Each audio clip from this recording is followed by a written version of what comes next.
Le vieux Jérémie se gratta le cul. Ah oui, il se gratta le cul. Il n'allait pas devoir tarder à retourner voir ses petits-enfants, le petit Tommy et la petite Tania. Enfin, ses petits-enfants, les vieux Tommy, pardon, songea à quel point le destin pouvait être cruel et comment le temps qui s'était courbé avait amené plusieurs des héros à se rencontrer pour servir de Dieu qui pouvaient n'être que des facettes d'un même visage. On frappa à la porte. Tiens. Oh, hé, tiens. Merci, viens. Pour quand même que je... Tu veux être le vieux Tommy? Ça te plairait comme rôle? Non? Tu veux pas? Tu y vas. Il est bien en PJ pourtant, tu sais. Il est bien. Non, tu veux pas.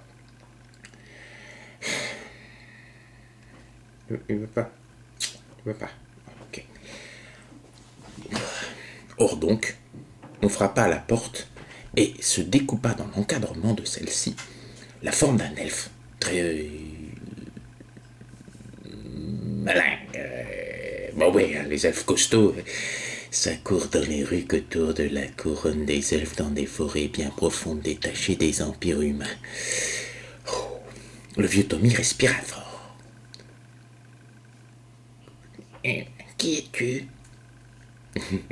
Je suis ton père, Luc, fit l'elfe en rigolant.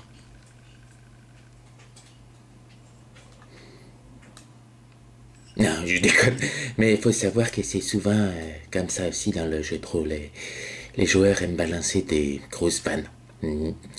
À vrai dire, les grosses vannes que balancent certains joueurs prennent des fois la moitié du temps de certaines parties. Ce qui peut faire dire que le jeu de rôle est une activité socialisante d'un groupe de personnes qui cherchent à s'amuser ensemble.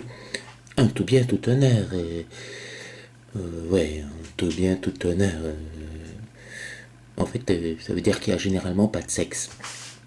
Ce qui n'est pas plus mal, vu que les joueurs sont généralement tous des hommes.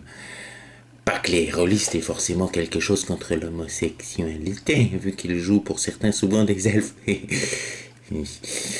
Mais c'est juste que c'est quand même plus difficile de maintenir sa concentration et de lancer des dés quand on s'emboîte, quoi. Puis il reste aussi la difficulté mentale de percevoir le gros joueur barbu avec des chips un petit peu partout, là, comme une elfe nubile et frivole. Mais fermons la parenthèse. Bref, qui es-tu? Fit le vieux Tommy. Je suis chemineur des étoiles, fit l'elfe. Star Walker, c'est toi? Répondit Tommy.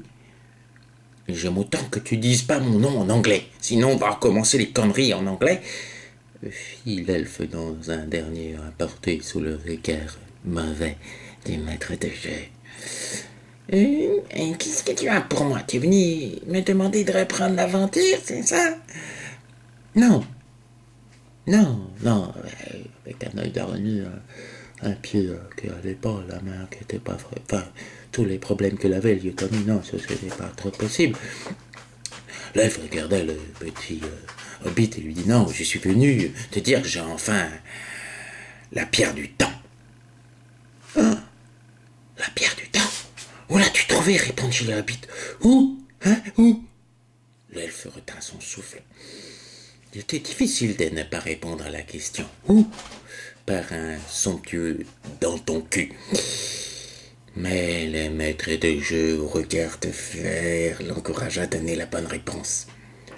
Un ange de l'homme au masque sombre me l'a enfin apporté. Mais pourquoi la confier à moi? Fit le vieux Tommy. Ce qui risque d'arriver à mon grand-père va se reproduire. Il va me la voler, la gober, faire un vœu au mauvais moment, et se retrouver dans le passé, et puis tout va recommencer. La boucle ne peut être brisée. Sans cela, tu ne pourras pas raconter l'histoire et le petit Tommy ne pourra pas connaître l'ascension, répondit chemineur des étoiles. C'est pas drôle, fit le vieux Tommy. Non, ce qui est drôle, c'est éventuellement tous les ennuis qu'on a eu à Sigil ou Sikil, ça c'est une façon de prononcer puriste. Tout ce qu'on a eu à Sikil est dans les voyages qu'on a fait dans les mondes. Ah là là, ouais. C'était quelque chose, le vieux Tommy, ça. Oui, je te sers un coup au souvenir des bons vieux temps. Ah, le bon vieux temps, le bon vieux temps. Ça fait pas si longtemps pour moi, Philelf, en se grattant lui aussi le cul. Pourquoi tu te grattes le cul? Oh, tu sais bien que j'ai un tic, que j'ai gagné ce concours de magie contre une fée là-haut. Dans les plans, le deuxième jour, on est arrivé. Je demandais à avoir plus de charisme, mais en échange, c'est bien, la fée a accepté. Mais comme il y avait une intercession divine de la Dame des Douleurs, qui aime pas que les dieux ils viennent sur sigil, et t'es pas d'accord, pouf, il y a une fluctuation dans la force. Et pouf, une partie de la composante de mon charisme essaie de reproduire les gestes éthiques de mon interlocuteur. Je m'adapte, quoi. Je m'adapte comme je peux. Les deux vieux compagnons d'aventure se regardèrent dans l'œil. Il faut pas oublier que l'œil de Tommy n'avait qu'un d'humain de hobbit, quoi. Et se grattèrent le cul de rechef. Et je la mets où? Hein? Alors, la pire du temps, en attendant de rentrer chez moi, chez mes petits-enfants, pour être sûr.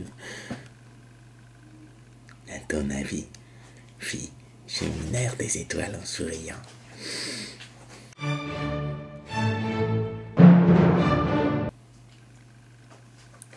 Ouais, ben c'était le prologue pour répondre, merci. C'est un truc de jeu de rôle, le prologue pour attirer le chaland pour une nouvelle saison. On découvre quelques mystères, on met en avant un ou deux personnages qui auront un rôle à jouer, tout ça. On écrit même les textes, alors qu'on ne le faisait pas avant, qu'on lit sur l'écran, que je vous montrerai tout à l'heure.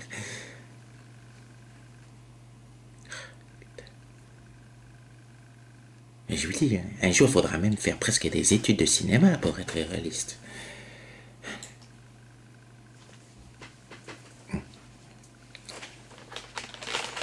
Tu es sûr que tu veux pas jouer le vieux Tommy? Même s'il est du genre à se gratter le cul? Tu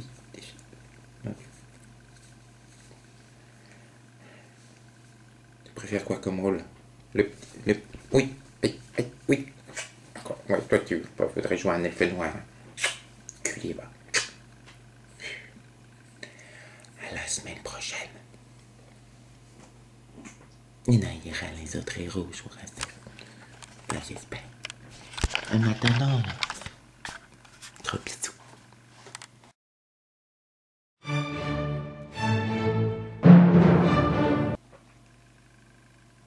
Et... Oh, t'es sûr tu veux pas jouer le vieux Tommy ou le vieux Jérémy? Enfin, c'est un peu la même chose. Je pense que les lecteurs ont compris. T'en fous, c'est ça? T'es du genre à t'endormir, toi, de toute façon, je pense qu'on est parti, c'est ça?